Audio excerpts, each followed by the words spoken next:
Assalamualaikum warahmatullahi wabarakatuh. Ashama harka fuune akkam jirtan dhaggeeffattoonni YouTube channel Soof Maraappi bakkuma jirtanitti nageenyi kan koo kan jaalalaa fi kan kabajaa isin haala qabachaa har'as aappii shabakaa bilaashaa akka ajaa'ibaatti isiniif hojjetu tokko qabadhee isiniif dhufee jira. Egaa aappiin har'a qabadhee isiniif dhufe kan shabakaa bilaashaa akka ajaa'ibaatti isiniif hojjetu kun haarawaadha. Username fi password mataa isaa qaba. Akkamitti itti fayyadamuu akka dandeessanii fi aappii kanallee isa argachuu akka dandeessan, username fi password isaallee isa argachuu akka dandeessan viidiyoo gabaabduu kana keessatti isinitti agarsiisa. Ani mu'eedha channel kan koo Soof Maraappi irra. Warroonni yeroo jalqabaatiif gara YouTube channel kanaatti dhuftan subscribe gochuudhaan gara maatiiwwan keenyatti dabalamaadha. Akkanumallee mallattoo bilbila ol irra gochuudhaan yeroo hunda viidiyoo haarawaa yeroo gadhiisu nama hunda dura akka isin dhaqqabu gochuu ni dandeessu. Viidiyoo kana like share gochuudhaan eegalaadha. Amma gara barnoota keenyaatti ceena. Egaa duraan dursee aappii kana isa argachuu akka dandeessan isinitti agarsiisu bakkuma viidiyoo kanatti daawwachaa jirtan jechuudha. Bakkuma viidiyoo kana itti gadhiise akka daawwachaa jirtan mata duree irratti yookaan mallattoo V asirratti argamti. Ishee irra kilik gochuudhaan akkana keessa gad dhuftanii more kan jettu barreeffama xiqqootu jira. Ishee irratti kilik gootanii ergasii immoo social media kan jedhu jalatti Telegram kan jedhu fuulduratti linkiitu jira jechuudha. Linkii kanarratti kilik gootan jechuudha salphumatti. Karaa lammaffaa immoo comments kan jedhu kanarratti illee linkii channel kan koo kan Telegrama asirra isiniif godha jechuudha. Linkii kanarratti kilik gochuudhaan direct gara channel kan koo kan Telegrama isin geessa jechuudha. Linkii kanarratti kilik gootan. Egaa haala kanaan garanatti isin geessa gara channel kan koo kan Telegramaatti. Warroonni hangammaatti join godhin join gochuun dagatinaadha. Appicha linkii kana tuquun buufadhaa jedhee irra isiniif barreessee jira. Linkiin isaa isa kanaadha. Username fi password immoo jalatti jira jechuudha. Jala kanatti argama. Username fi password jedhee fuulduratti isiniif barreessee jira. Duraan dursitanii appii kana linkii kana tuquudhaan Play Store irraa install gootan jechuudha. Linkii kanarratti kilik gootu. Ergasii direct gara Play Store itti isin geessa jechuudha. Appichi isa kanaadha. Akkuma screen irratti isiniif barreessa kanatti barreessuudhaan Play Store irratti illee bakka search bar kanarratti search gochuu ni dandeessan jechuudha. Dhaggeeffattoota kan koo garuu salphumatti linkii kanaan yoo seentan salphumatti appii kana argachuu ni dandeessu. Ergasii install gootan. Erga gara bilbila keessanitti install gootanii booda open gootanii appicha keessa seentu.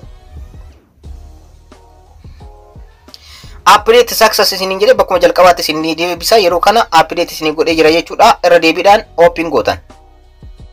Ergasii appichi yeroo keessa seentan kana fakkaata. Dhaggeeffattoota kan koo update yoo isiniif hin godhin asirratti update iska jettu jirti. Ishee kilik gochuudhaan update gochuu ni dandeessu jechuudha. Salphumatti baay'ee tokko salphaadha itti fayyadamni isaallee garuu step isaa yoo dogongortan isiniif hojjetu sirriitti na hordofuu hin dagatinaadha. Isa jalqabaa kanarratti auto select server kan jedhu jira. Isarratti kilik gootanii ergasii immoo sarvaroota kanneen keessaa isa jalqabaa kana filattan jechuudha. Dhaggeeffattoota kan koo isa jalqabaa kanarratti fayyadamaadha sirriitti isiniif hojjeta waan ta'eef.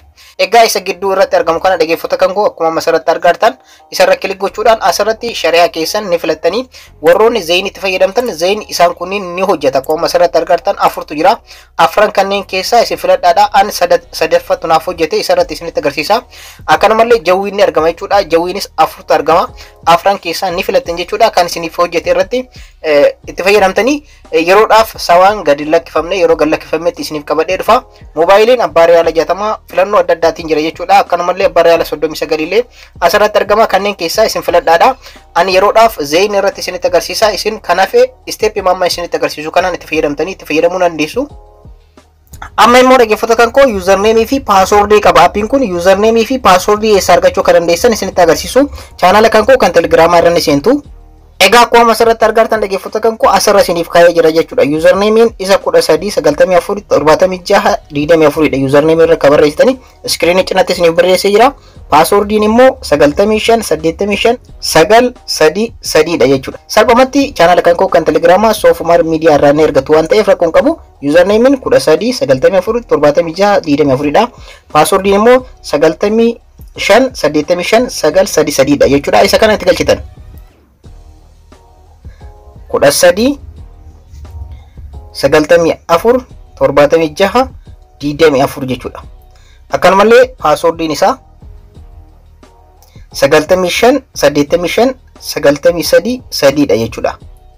95859333 dha jechuudha. Isa kana screen cinaatti isiniif barreesseera. Isa kana erga itti galchitanii booda start kan jedhu kana kilik gochuu start gootan jechuudha. Egaa akkuma asirratti argartan haala kanaan hojii eegalee jira on ta'ee jira jechuudha dhaggeeffattoota koo asirratti lakkaa'uu jalqabee jira haala kanaan aappii shabakaa bilaashaa akka ajaa'ibaatti isiniif hojjetu kanatti fayyadamuu ni dandeessanii salphaamatti isteeppii amma isinitti agarsiise kanaan itti fayyadamtanii shabakaa bilaashaa kanatti fayyadamuu dandeessan barnoonni kan koo kanarraa kana fakkaata hanga ammaatti waan hordoftaniif baay'ee tokko galatoomaadha warroonni YouTube chaanaalii kanaaf haaraa taatan subscribe godhaa akkanumallee mallattoo notification all irra gochuun dagatinaadha viidiyoo kana like share gochuu hin irraanfatina yeroo biraa barnoota biraatiin walitti deebina horaa bulaa